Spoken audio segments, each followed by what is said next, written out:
CTS 기독교 TV 4인 4색 시청자 여러분 반갑습니다. 김지연입니다. 저는 성경적 성교육 강사들을 양성하고 있는 강사입니다. 또한 학교에서 이 성경적인 성 가치관에 대해서 교육을 하고 있습니다. 지난번에 이어서 오늘은 이 진짜 성경적인 성교육을 위해서 우리가 어떤 준비를 또 해야 되는지에 대해서 말씀을 드리고자 합니다.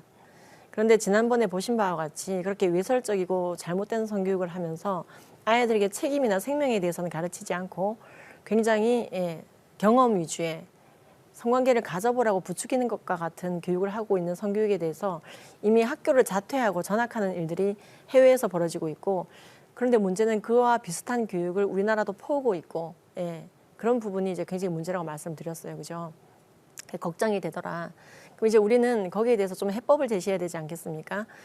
가정에서 그리고 교회에서 이 성경에 근거해서 교육을 하는 것이 굉장히 중요한데요. 많은 분들이 이제 문제점을 느끼면서도 선뜻 하지 못한 이유들이 여러 가지가 있습니다. 우리의 아이들은 디지털 네이티브라고 이제 불리고 있습니다. N번방에 우리 애도 들락거리고 있는 건 아닌가라고 이제 걱정하는 분들이 많이 증가했죠. 디지털 네이티브들은요, 말 그대로 디지털 원주민이라는 뜻입니다. 우리는 태어났을 때요, 이 디지털이 막 세상에 막 깔려 있지는 않았었어요. 저만 하더라도 이 스마트폰이라고 하죠. 이게 저의 손에 들어온 게 30대 후반입니다. 즉 40이 다 될 때까지 내 손 안에 컴퓨터가 스마트폰이 없었습니다. 20대 중반쯤에야 아주 뚱뚱한 컴퓨터라는 게 저희 집에 들어왔는데요. 93년도에 사실 IBM에서 사이몬이라고 하는 스마트폰의 일종이 나왔던 게 사실입니다. 하지만 상용화되지 않았었죠. 그리고 2000년대 초반에 블랙베리라는 게 나오고요. 몇 년 뒤에 아이폰이 나왔습니다. 많은 발전 끝에 이제 우리 거의 대부분의 국민들의 손에는 스마트폰이 주어지게 되었습니다. 그리고 정말 우리나라는 어디에서나 이 전파가 터집니다. 와이파이가 팡팡 터지죠. 그래서 어디서나 그렇죠. 인터넷을 통해서 스마트폰을 통해서 원하는 자료를 볼 수 있고 다운로드를 받을 수 있는 세상에 살고 있습니다. 그래서 이 디지털 네이티브는요, 태어나 보니까 손에 스마트폰이 주어진 세대라고 말합니다. 이 세대들은 좋은 점도 있지만 또 많이 극복해야 될 부분들이 있습니다. 굉장히 빠른 시간에 많은 정보를 처리하고 여러 사람과 커뮤니티에서, 인터넷 커뮤니티에서 만나면서 통합적인 사고를 하지만 어찌 보면은 또 이런 문제들이 있는데요. 너무나 많은 정보를 무차별적으로 막 받아들이게 됩니다. 뭔가 하나 검색했을 때 너무나 무엇이 옳고 무엇이 그른지 필터링 할 수가 없을 정도로 많은 정보들이 무제한적으로 주어지게 됩니다. 많은 노력을 하지 않고도. 그리고 너무나 많은 걸 받아들일 뿐만 아니라 자신을 너무나 많이 노출합니다. 그래서 이제 소위 말하는 많은 팔로워들을 얻기 위해서, 나를 봐주는 사람을 많게 하기 위해서 굉장히 위험한 일을 하기도 하고, 드러내선 안 되는 부분을 드러내기도 하고, 너무나 심하게 자기의 사생활을 드러내기도 합니다. 또한 그 다음 특징은요, 자신의 지인들이나 아날로그 세상에서 얻게 된 상식들 또는 정보들 또는 이 자산들을 이게 정말로 맞는지 포탈 사이트나 유튜브에게 물어봅니다. 즉 포탈신을 숭배합니다. 결국에는 아날로그 세상을 믿지 못하겠다는 거예요. 디지털 세상에게 물어보는 겁니다. 그래서 포털 사이트를 계속해서 검색합니다. 근데 결국에는 그렇게 얻어낸 지식들이 그런 건지 옳은 건지 계속 불안해합니다. 왜? 너무 많은 정보가 오니까요. 그리고 또 다른 특징이요. 그러다 보니 그 스마트폰이 손에 없으면은요, 불안해합니다. 이제는 자신의 존재 자체로 만족함이 없습니다. 주님 안에서 성령과 동행함으로 말미암아 오는 그 세상에 줄 수 없는 평안을 잊어버리게 됩니다. 스마트폰이 동행해야 안정이 되는 겁니다. 그래서요, 배터리가 떨어지게 되거나 또는 스마트폰이 어디로 가고 안 보이거나 아니면은 스마트폰을 가지지 않고는 앞에 슈퍼마켓도 못 가는 아이들이 증가하고 있죠. 어쨌든 이러한 특징들이 이 디지털 세대의 특징들입니다. 그래서 우리도 어른 중에서도 물론 이런 모습들을 보이고 계신 분들이 있는데요. 10대들에게서는 굉장히 이 증상이 심각하다는 것을, 심각하게 드러나고 있다는 것을 우리가 이제 많이 보고 있죠. 이 미디어를 통해서 근데 문제는요, 사탄이 주는 메시지가 굉장히 좋지 않은 메시지들이 많이 있습니다. 좋은 메시지도 있지만요. 특히 결혼 이외의 루트로 일어나는 모든 성적인 공유가 사실은 더 자유롭고 좋은 것이다. 성경과 정반대로 자꾸만 교육합니다. 세상의 미디어들은요, 이 스마트폰을 통해서 우리 아이들에게 그리고 컴퓨터를 통해서 접근해 와서 결혼 이외의 루트로만 너의 성을 구현하라고 자꾸만 얘기합니다. 성경은 결혼 이외의 루트로 일어난 성관계를 간음이라고 부르거든요. 근데 세상은 아니다. 결혼만 하지 마, 아이만 낳지 마, 그런 건 하지 말고 결혼 이외로 들어 모든 성적인 쾌락을 누리고 아무것도 남기지 말고 죽거라라고 말합니다. 그러나 성경은 이 땅에 번성하고 충만하며 부부 안에 성을 주셨습니다. 결혼 안에서. 그래서 이 부부간의 성이라고 하는 것은 자녀 생산과 또한 희락과 선포적인 기능을 가지고 있습니다. 그래서 하나님께서 우리에게 이 부부라고 하는 이 관계를 통해서 영적인 자산을 더 축적해가고 영성이 깊어지고 연합하여 한 몸이 된다는 것이 무엇인지 알게 하시고 또 영성을 세워주십니다. 그런데 이 지금 세상은요 굉장히 심각한 비혼주의로 가고 있습니다. 제가 청년부들을 강의할 때 20, 30, 40들이 앉아 있습니다. 20대, 30대, 40대들이 앉아 있습니다. 예전에는 2030이었는데요. 지금 청년부에 가면 이제 제가 20, 30, 40 여러분 반갑습니다라고 인사합니다. 그럼 본인들도 웃어요. 그리고 제가 이렇게 질문합니다. 여러분 대부분이 독신의 은사를 선물로 받으셨죠? 라고 얘기하면요. 다들 깔깔깔 웃으십니다. 그 웃음의 의미는 두 가지죠. 아니라는 의미, 그렇죠? 아닌 걸 알고 있다는 의미. 그리고 또 다른 의미는 결혼하고 싶다는 의미입니다. 그것이 보통 보편적인 성경적 성교육에서 가르치는 것들입니다. 이 땅에 번성하고 충만하라. 그래서 창세기부터 우리가 화끈하게 순종해보자 할 때 그러면 결혼하라고 저희는 얘기합니다. 우리가 세상이 주는 메시지와 정말로 충돌하는 메시지가 되어져 가고 있습니다. 이게. 그래서 이게 교회 안에서도 이제 그런 말을 하면 안 된다는 거예요. 비혼주의를 존중하자는 거예요. 독신의 은사라고 하는 것은 물론 성경에 나오는 표현은 아닙니다만 성적인 어떠한 충동을 잘 승화시키거나 결혼하지 않고도 주님의 뜻을 잘 파악하고 잘 따라가는 그러한 사람들을 우리가 보통 독신의 은사를 가진 자라고 표현하죠. 이것은 비혼주의와는 굉장히 다릅니다. 결혼을 통해서 손해를 보게 되거나 희생을 해야 될 텐데 절대 나는 그런 걸 하지 않겠다라고 치닫는 것이 독신의 은사를 가지는 것과는 동일시되어서는 안 됩니다. 지금 세상이 이 비혼주의로 굉장히 부추깁니다. 그래서 결혼 이외의 루트로 너의 모든 성적인 충동과 욕망을 모두 다 채워넣고 결혼만 하지 말거라 라고 가르치는 거예요. 그리고 그것은 자기 성적 결정권이라고 말합니다. 자꾸만. 그래서 그렇지. 맞아. 가정을 이룰 필요가 없어. 예수께서 가라사대 한 남자와 한 여자가 연합하여 한 몸을 이루라 그랬는데 그거 굉장히 피곤한 거야. 끔찍한 거야 라고 말합니다. 그런 세대들이 많아질수록 사탄은 좋아하죠. 예. 지금 결혼 이외 루트로 성을 구현하라고 사탄이 말한다고 했는데 이 말들이 어느 루트를 통해서 오느냐? 미디어입니다. 우리가 함께 연합해서요. 성경적인 성교육을 할 수가 있습니다. 성경책이 벌써 가이드라인이에요. 정말로 성경적 성교육은 해야 돼. 그러면서도 활성화되지 않은 많은 이유들이 있는데요. 그중에 대표적인 게 성경적인 성교육은 금욕주의 아닙니까? 결국 성관계하지 말라는 거 아닙니까? 아닙니다. 성경이 성관계하지 말라고 하지 않습니다. 부부간에 얼마든지 해야 됩니다. 우리는 하나님께서 우리에게 주어진 아름다운 부부라는 것을 통해서 결혼과 자녀 양육 그리고 가족 간의 친밀함과 소통을 통해서 정말 주님 나라를 우리의 삶 가운데 구현할 수가 있습니다. 그것도 어떤 분들은요. 내가 문제다. 내가 잘못했을 때 사고를 쳤다. 내가 결함이 있다. 내가 지금 당장 문제다. 이런 분들이 계세요. 그래서 나는 성경적인 성교육을 할 자격이 없다라는 거예요. 그렇지 않습니다. 우리가 회개할 때 하나님께서는요. 우리의 죄를 사하시고 그렇죠. 이 땅을 고친다고 말했습니다. 우리가 회개할 때 그렇죠. 흰 눈보다 더이게 양털보다 깨끗게 하십니다. 우리는 온전한 양육자가 아니기 때문에 성교육을 할 수가 없다. 여러분 온전한 자가 없다고 성경은 선포하고 있습니다. 그러나 온전하여 지려고 노력하라고 되어 있습니다. 나의 아버지가 온전하니 너희도 온전하라. Be perfect. 그렇죠? 그래서 성경은요. 우리가 온전하지 않음에 대해서 말씀하고 계시고 그렇기 때문에 우리는 더욱더 우리의 아이들도 잘 양육해야 되는 것입니다. 여러분들의 온전하지 않음을 자책하는 사탄의 메시지에 귀를 기울이지 마십시오. 끊어내십시오. 아이들에게 영적인 자산을 주기 위해서 우리는 담대하게 나아가야 됩니다. 우리의 회개가 중요한 것이고 우리가 날마다 영성을 새롭게 하려고 주님께로 나아가는 것이 중요합니다. 누구와 함께? 우리의 자녀들과 함께. 그래서 우리는 두려움 없이 성경 말씀을 붙들고 성경적인 성교육을 할 수가 있습니다. 그리고 6번이 굉장히 심각한데요. 아니 세상 성교육 잔뜩 받아서 그 교육을 아이들에게 그냥 하면 되는 거 아니냐. 세상 성교육 세상적 지식을 많이 탑재하고 책이 많이 나와 있는데 그 교육 받아서 성경 구절만 거기 얹어서 교육하면은 그게 성경적인 성교육 아닐까요? 하면서 교재는 일반적인 가치 중립적인 책을 쓰고 성경적인 구절을 얹어서 교육하려는 분들이 계십니다. 이게 굉장히 빠지기 쉬운 오류입니다, 여러분. 성경적인 성교육은요, 지식 전달을 목표로 하지 않습니다. 가치관 전달, 사람의 회복, 그래서 정말로 실질적인 삶의 변화를 주는 것입니다. 예수를 잘 믿게 하는 것입니다. 믿지 않는 자들에게도요, 성경적인 성교육이 가능합니다. 왜? 성경적인 성교육은요, 성경 구절을 인용해서 가르치는 교육을 넘어섭니다. 성경적인 가치관 자체를 주는 것이에요. 거꾸로 말하면 믿지 않는 자들에게도 성경적 성교육을 할 수가 있는데요, 성경 구절을 빼고 성경적인 가치관을 가르치는 것입니다. 놀랍죠?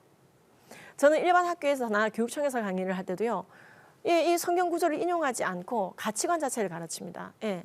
그리고 굉장히 많은 사람들이 열광합니다. 좋아합니다. 왜? 이것은 생명과 거듭남과 진리에 입각해서 가르치는 교육이기 때문에 그렇습니다. 모든 사람들이 살고 싶어 하죠. 그래서 성경적인 성교육은 누구나 좋아하는 것입니다. 하지만 세상 성교육의 패러다임에 성경 구절을 얻는다고 해서 성경적인 성교육이 아닙니다. 여기서 온 오류 때문에 지금까지의 성경적인 성교육이 굉장히 많이 미궁에 빠졌던 것이고 활성화되지 않았던 부분이 큽니다. 그리고 이 7번째는 굉장히 심각한 고민들입니다. 이 부분이 제가 이제 그 필리핀 갔을 때도 그렇고요, 스웨덴에서도 그랬었고요, 학부모들이 하소연해오는 내용들이었습니다. 뭐냐? 아이들과 소통이 이미 단절됐습니다. 애들이 내 말을 안 들으면 어떡하지? 그래서 어떻게 하시고 계시나요? 안 하고 있는데요, 대화를. 제가 이제 캘리포니아의 학부모들은요, 이런 경우가 있었습니다. 아이들이 영어를 너무 잘하는 거예요. 나는 영어가 너무 안 되는 거예요. 그래서 소통이 단절된 경우도 있었고요. 서로 대화가 된다 하더라도 가치관이 너무 다른 거예요. 캘리포니아의 급진적인 성교육을 말씀드렸는데 문화 자체가, 그리고 아이들이 안 들으려고 하고, 근데 사실은 더 근본적으로는요, 이 모든 것을 넘을 수 있는 것이 부모의 태도입니다. 예, 애티튜드, 예, 태도입니다. 사도 바울은 이 마음이라고 하는 것을 애티튜드로 표현할 때도 있었습니다. 우리가 아이들을 향하는 우리의 태도는 우리의 마음이 되는 것인데요, 우리가 두 가지 텍스트를 통해서 아이들에게 성경적인 성교육을 할 수가 있습니다. 하나는 삶을 통해서, 그리고 하나는 언어를 통해서. 그렇죠. 예, 우리가 삶을 통해서 보여주는 게 굉장히 중요합니다. 따라하라고 하지 않아도 아이들은 따라합니다. 삶을 보면서. 그래서 어찌 보면은 어떠한 사회 속에서 우리가 쓰고 있는 페르소나를 모두 벗어버리고 가정에 들어갔을 때 우리가 지내는 우리의 모습들이 아이들이 사실 적나라하게 보는 우리의 모습들이에요. 우리의 인간성의 밑바닥을 모두 알고 있는 사람이 바로 우리 자녀들일 겁니다. 어찌 보면은. 그래서 내 삶의 밑바닥을 다 보고 있는 아이들이 바로 내 자녀인데 나는 삶을 굉장히 잘 갖고 가야 되겠네요. 사실 맞습니다. 하나님 안에서 우리가 정말로 우리의 삶을 정결하게 올려드리고 그 모습을 우리 아이들이 보고 배운다는 것입니다. 내가 하나님과의 관계를 계속해서 잘 세워가려고 노력하지 않는데 아이들한테는 잘 세워가려고 노력해라? 사실 굉장히 이거 어렵습니다. 아이들은 이 이중의 메시지가 오게 되면은 굉장히 혼란스러워합니다. 엄마는 세상적인 가치를 위해서 굉장히 쫓아가는데 나한테는 하나님을 잘 믿으래. 그렇죠. 두 가지 메시지가. 언어적으로는 이런 메시지가 오는데 삶을 통해서는 다른 메시지가 오는 것이죠. 이게 아이들에게 영적인 정신분열을 일으킵니다. 여러분들은 분명히 지금 이 방송을 듣고 있는 이유가 하나님을 사랑하기 때문에 그래요. 그리고 자녀를 사랑하고요. 근데 이것을 통합해야 됩니다. 우리가 통합해가는 과정이 굉장히 필요합니다. 그래서 우리의 삶이 정말로 잘 주님 앞에서 드려져야 되는 것이고 아이들과 소통이 열려야 되는 것인데 저는 초신자입니다. 이런 분들도 계시고 소통이 막혔습니다. 이런 분도 계신데요. 여러분들에게 정말 시간을 굉장히 벌어드리도록 하겠습니다. 제가 이제 중독 상담학을 배우면서 단기 상담을 같이 배웠는데요. 제가 사실 약대를 졸업했는데 왜 대학원을 중독 상담학과 기독교 상담학으로 전공을 이제 어찌 보면 방향을 틀었냐면요. 좀 정말 중독의 시대가 오고 소통이 단절되는 시대가 오거든요. 그것에 대해서 정말 기독교인들이 잘 대처하고 많은 영혼들을 옳은 대로 오게 하는 영혼 돌보미의 역할을 해야 됩니다. 이 초신자 양육자, 나는 예수 믿은 지 얼마 안 됐어요. 또는 난 성경적인 성교육 자체가 굉장히 생소합니다. 게다가 소통이 막혀 있어요. 그래서 소통 막힌 분들에게 대화법, 애티튜드를 대화법에 녹여서 좀 바로 잡을 수 있는 즉각 실천할 수 있는 방법 알려드리겠습니다. 시간을 벌어들인다고 말씀드렸어요. 우리 믿는 자들은 이 축시법, 시간을 아주 효율적으로 쓸 수 있는 능력을 주님께로 받았습니다. 그래서 오늘 다 이제 공유해드립니다. 이거 학부모 대상 강의할 때 굉장히 많은 분들이 이걸 실천하시고 제가 가끔 숙제도 내드리거든요. 첫 번째, 여러분들 아이들이 뭔가 얘기를 할 때 공감과 경청을 같이 하십시오. 즉 경청 속에서 공감해 주십시오. 공감하는 말을 한 5번 해주면 좋습니다. 예를 들어서 엄마 나 공부하기 너무 힘들어요. 지금 시험 기간인데 하면서 현관문을 들어올 때 고의가 그런 말 하면 어떻게 공부해야지 너만 공부하는 것도 아니잖아 라고 얘기하면요. 바로 비전 제시, 공부하라는 비전 제시로 들어가기 때문에 아이들에게 버겁습니다. 그리고 대화가 단절됩니다. 그래서 너 정말 공부하기 힘들겠다. 시험 기간이면 나도 이상하게 그때마다 딴 일 하고 싶더라. 엄마도 그랬었어. 그런데 또 네가 힘든 이유 중에 하나가 어저께 잠을 또 못 자서 더 그럴 거야. 어쩜 좋아? 지금요 연속해서 5번 공감한 거죠.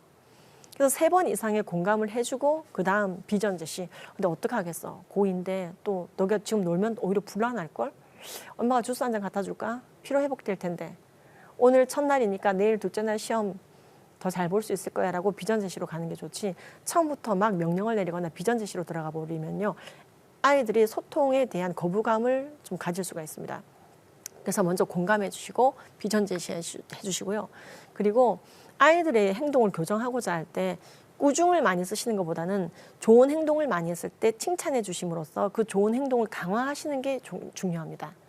칭찬을 하실 때는 네가 엄마가 지금 요리하고 있는데 옆에서 두부를 썰어줘서 착한 애구나 라고 한정하는 형용사를 쓰시는 것보다는 엄마가 요리하는데 네가 옆에서 두부를 썰어줘서 엄마가 시간을 많이 절약할 수 있었어. 20분 동안 할 거를 10분 만에 했네? 고맙네 라고 칭찬하는 게 굉장히 중요합니다. 즉 착한 애네, 천재적인 애네 라고 칭찬하는 것보다는요. 개방형 칭찬, 내 마음을 드러내는 칭찬을 하시는 게 굉장히 중요합니다. 아빠의 구두를 네가 닦아놔서 넌 정말로 착한 애로 보여 라고 얘기하는 것보다는 네가 아빠 구두를 닦아놔서 아빠가 그 구두를 신고 회사에 갔을 때 너무나 신나게 일할 수 있었어. 힘이 났어. 라고 얘기해 주면은 아이에게 부담 없는 칭찬이 되면서 그 행동을 반복할 수 있는 강화 효과를 일으킵니다. 그리고 감사와 사과와 애정 그리고 그리움은 모국어로 하시라는 겁니다. 여러분 평소 때는 막 아이들 야단치거나 뭔가 명령을 내릴 때는 모국어로 타박타박 하시면서 사랑해라는 말을 할 때는 왜 I love you 그러세요? 고마워라고 얘기할 때는 왜 thank you 그러시나요? 미안할 때는 왜 sorry 그러시나요? 우리가 우리의 마음을 아이들에게 직면하기 어려울 때 또는 그게 쑥스러울 때, 민망할 때 또는 내가 그런 말을 많이 듣지 못하고 컸을 때 그런 일들이 벌어집니다. 너무 고마운데 아이가 나에게 물 한 잔을 줘서 너무 고마운데 thank you 하지 마시고요. 고마워. 또는요 이름을 부르면서 철이야 고마워. 이 고마움이라고 하는 것은 굉장히 중요한 마음의 표현의 감정인데요.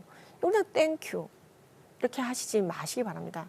집에서 만약 영어 쓰는 집이라면 땡큐 하셔야겠지만은 한국말 쓰시는 집이라면요 고마워라고 얘기하시기 바랍니다. 이건 부모 자식 간이 아니어도 마찬가지예요. 예. 또는 미안한 일이 있을 때 어머 엄마 그걸 깜빡 잊어버렸네. sorry 하지 마시고요. 엄마 그걸 깜빡 잊어버렸네. 미안해. 철이야 미안해. 라고 얘기해 보세요.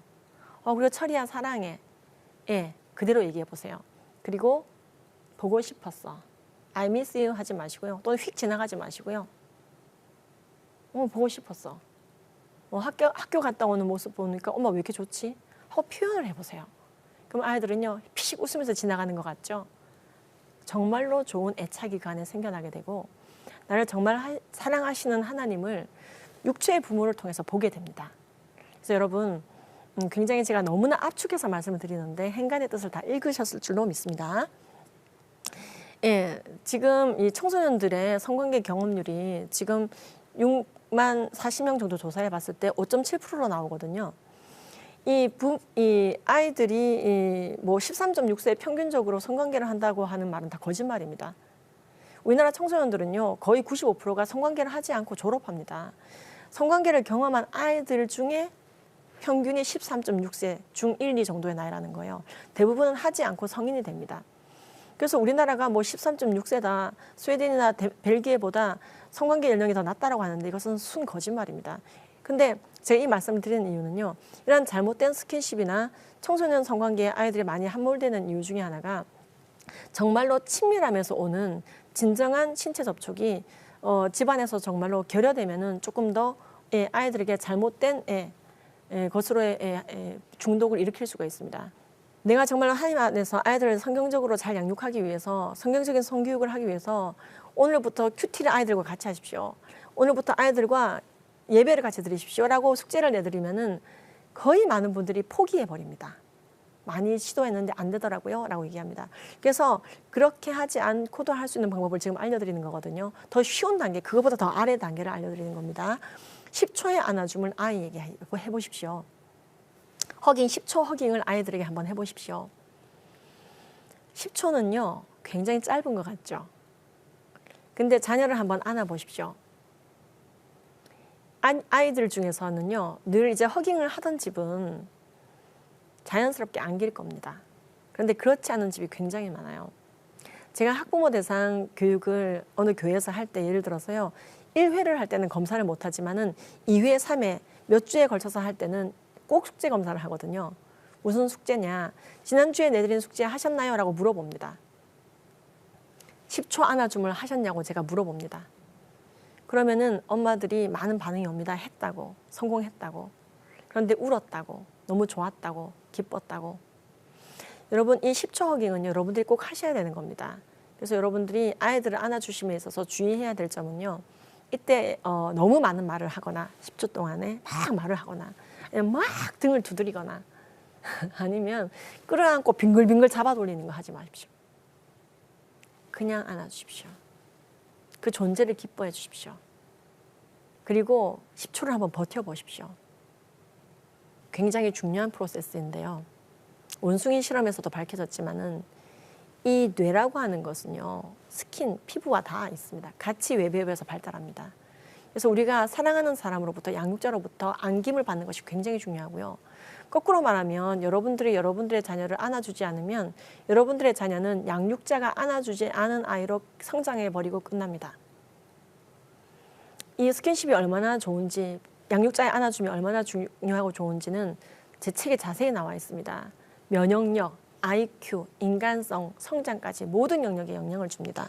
아이들과 어떻게 소통해야 되는지에 대해서 정말 아주 짧게 너무나 도식적으로 말씀드렸어요. 이렇게 도식적으로 말씀드릴 수 있는 부분은 아니지만은 실천 가능하게 말씀을 드렸습니다. 다음 시간에는 그러면 내가 하나님을 잘 섬기는 모습을 또한 아이들에게 도전해야 될 텐데 어떻게 해야 되나? 나는 늘 드라마 앞에서 낄낄거리며 시간을 많이 보냈는데 어떻게 해야 되나? 그것도 알려드리도록 하겠습니다. 우리의 태도 변화를 즉각적으로 오게 하는 방법을 알려드리도록 하겠습니다. 오늘 긴 시간 25분 동안 시청해 주셔서 너무나 감사드리고요. 또 만나 뵙기를 기도합니다.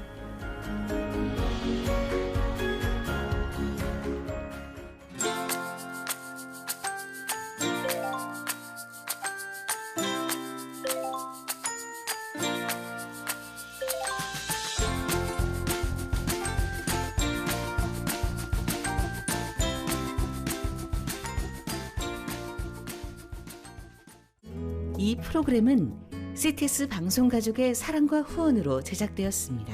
후원 전화 02-6333-1003번, ARS 060-808-1004번으로 전화주세요.